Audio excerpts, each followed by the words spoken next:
주님께서 여러분과 함께 요한 사제의 영과 함께 요한이 전한 거룩한 복음입니다. 주님 영광 받으시옵소서. 그때 제자들 가운데 많은 사람이 말하였다. 이 말씀은 듣기가 너무 거북하다. 누가 듣고 있을 수 있겠는가? 예수님께서는 제자들이 당신의 말씀을 두고 투덜거리는 것을 속으로 아시고 그들에게 이르셨다. 이 말이 너희 귀에 거슬리느냐? 사람의 아들이 전에 있던 곳으로 올라가는 것을 보게 되면 어떻게 하겠느냐? 영은 생명을 준다. 그러나 육은 아무 쓸모가 없다. 내가 너희에게 한 말은 영이며 생명이다. 그러나 너희 가운데에는 믿지 않는 자들이 있다. 사실 예수님께서는 믿지 않는 자들이 누구이며 또 당신을 팔아넘길 자가 누구인지 처음부터 알고 계셨던 것이다. 이어서 또 말씀하셨다. 그렇기 때문에 아버지께서 허락하지 않으시면 아무도 나에게 올 수 없다고 너희에게 말한 것이다. 이 일이 일어난 뒤로 제자들 가운데에서 많은 사람이 되돌아가고 더 이상 예수님과 함께 다니지 않았다. 그래서 예수님께서는 12제자에게 너희도 떠나고 싶으냐 하고 물으셨다. 그러자 시몬 베드로가 예수님께 대답하였다. 주님, 저희가 누구에게 가겠습니까? 주님께는 영원한 생명의 말씀이 있습니다.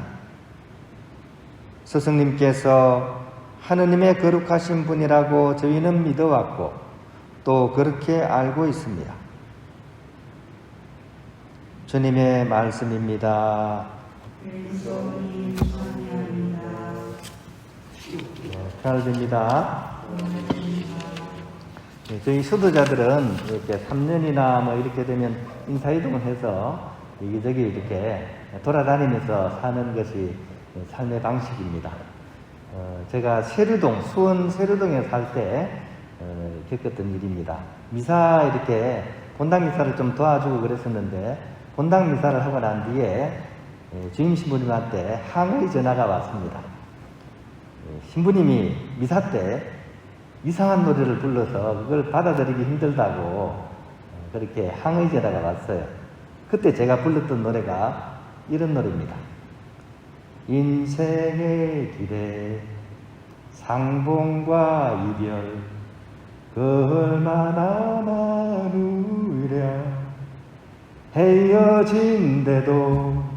헤어진데도 심장 속에 남는이 없네 뭐 이런 노래예요. 그죠? 인생의 길에 수없이 많은 만남이 있지만 헤어지고 나서도 기억에 남는 사람이 있다는 얘기죠. 그런 사람을 나는 못 잊는다. 2절 가서는 더 이렇게 또렷합니다.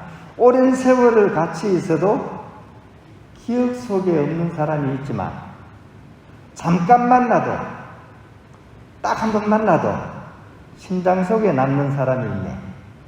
아, 나는 그 사람을 못 잊어 하는 이런 노래였습니다. 노래 가사가 어떻습니까? 좀 굉장히 강렬하죠, 그죠? 네, 저는 이것을 통해서 예수님의 어떤 존재에 대해서 이제 설명을 한 거예요. 예수님이 바로 우리 심장 속에 남아 계시는 그런 분이지 않냐. 이 얘기를 했는데 이 노래가 문제는 이제 북한에서 부르는 민중가요였어요. 그러니까 북한 사람들이 부르는 그 노래를 제가 이제 부르니까 신부님이 빨갱이 아니냐 해가지고 이제 항의 전화가 온 거예요. 아마 태극기 할아버지가 그래 전화하셨던 것 같아요. 근데 이제 그 맥락은 안 살펴보시고 단순히 이제 그게 어떤 노래냐, 어디 노래냐, 여기에 이제 초점을 맞추셔가지고 이제 항의 전화를 하신 거예요.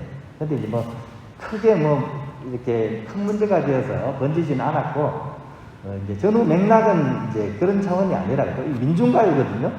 우리도 민중가요가 있잖아요. 만남이라는 노래 민중가요잖아요. 그죠? 노사연의 만남.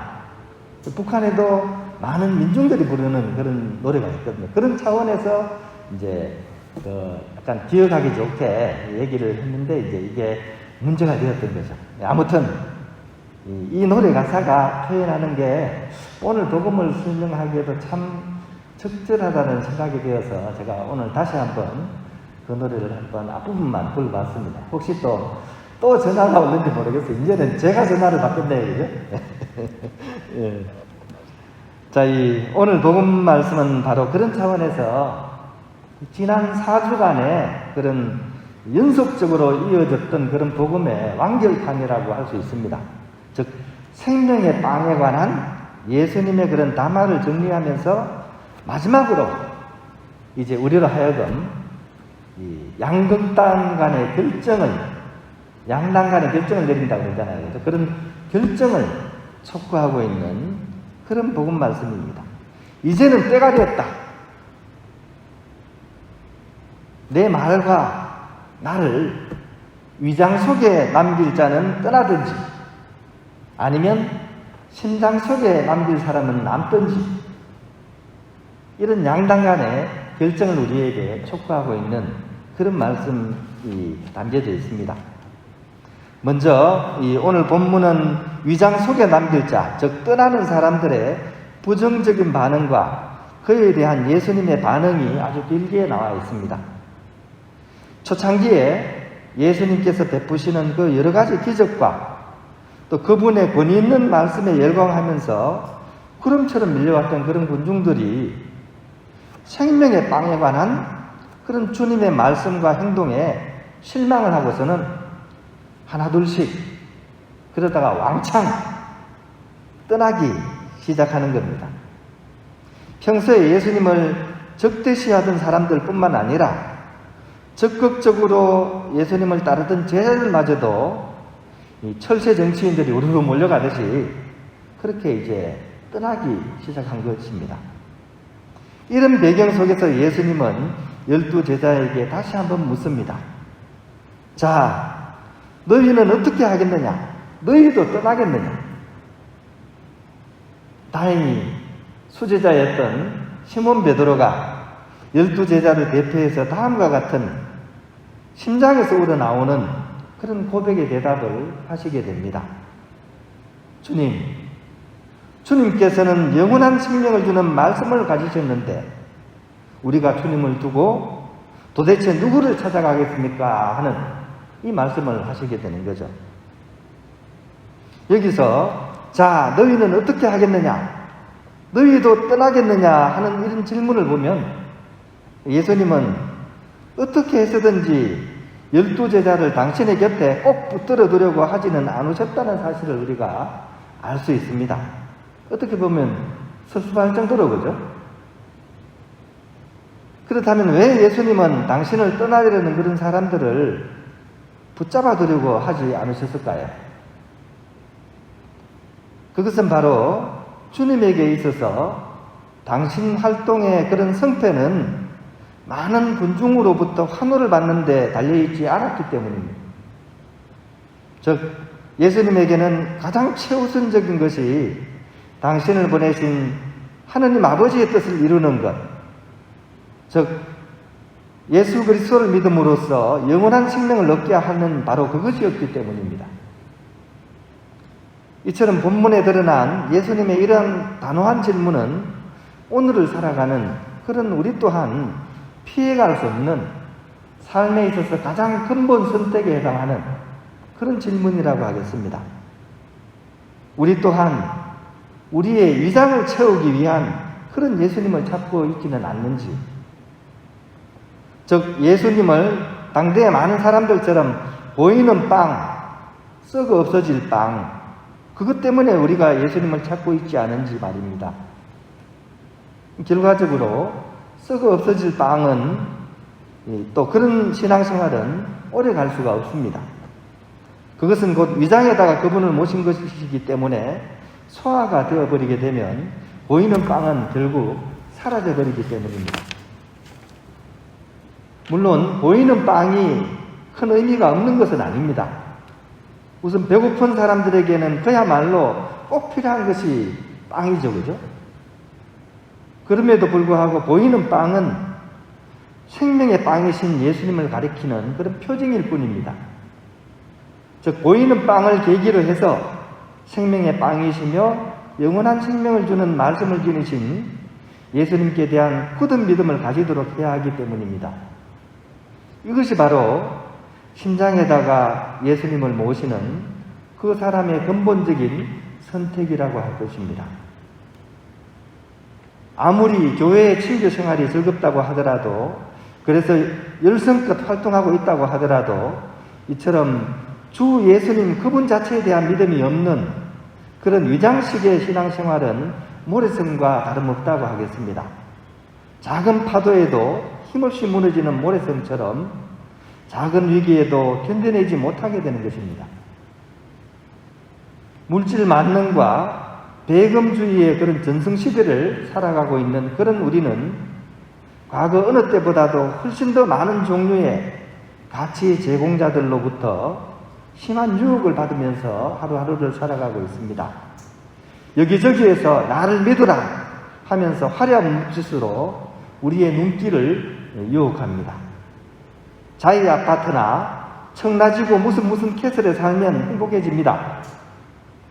고급 외제 자동차와 에르메스, 루이비통 등의 명품을 장만하면 많은 사람들의 부러움을 얻고 진짜 행복해진다는 식으로 나를 따르면 부귀영화를 얻게 되고 그러면 행복해질 것이다 라고 우리에게 손짓을 하고 있습니다. 그리고 적지 않은 사람들이 바로 그 손짓에 휘말려서 교회의 정신을 등지고 있습니다. 그럴 때면 잘 믿던 사람들마저도 이런 위장전술에 흔들리게 되는 것이죠. 따라서 오늘 복음에 나오는 자, 너희는 어떻게 하겠느냐? 너희도 떠나겠느냐? 하시는 이 주님의 질문은 이런 유혹의 손짓을 받고 있는 오늘의 우리에게도 해당될 수 있는 바로 그런 근본 질문이라고 하겠습니다. 하지만 우리를 강력히 유혹하는 것들이 이토록 많더라도, 그리고 오늘 복음의 상황에서처럼 주위의 사람들이 신앙을 저버리고 하나둘 떠나가는 일이 있더라도 우리가 흔들리지 않고 꿋꿋한 그런 신앙의 삶을 살아가기 위해서는 오늘 우리가 들었던 화답송 시편의 후렴처럼 평소에 주님께서 얼마나 좋으신지 보고 맛들이는 그 연습을 우리가 평소에 해야 하는 것입니다. 맛들이고 또 맛들여서 심장 속에 남길 수 있어야 되는 것입니다. 이런 연습은 하루아침에 되지가 않습니다. 오랜 인내의 시간을 필요로 합니다. 하지만 이 연습이 잘 되면 믿음은 매번 의지적으로 노력해야만 유지되는 그런 믿음이 아니라 자연스럽게 마음속으로부터 우러나오는 그런 믿음이 되는 것입니다. 주님이 얼마나 좋으신지에 대한 그런 체험이 몸에 배어있기 때문입니다. 바로 그런 삶에서 자연스럽게 주님께 대한 사랑과 믿음과 희망이 우러나오게 되기 때문입니다. 사랑하는 형제자매 여러분, 우리 모두 오늘 복음의 사도 베드로처럼 주님께서는 영원한 생명을 주는 말씀을 가지셨는데 우리가 주님을 두고 도대체 누구를 찾아가겠습니까? 라고 힘차게 고백할 수 있다면 얼마나 좋겠습니까?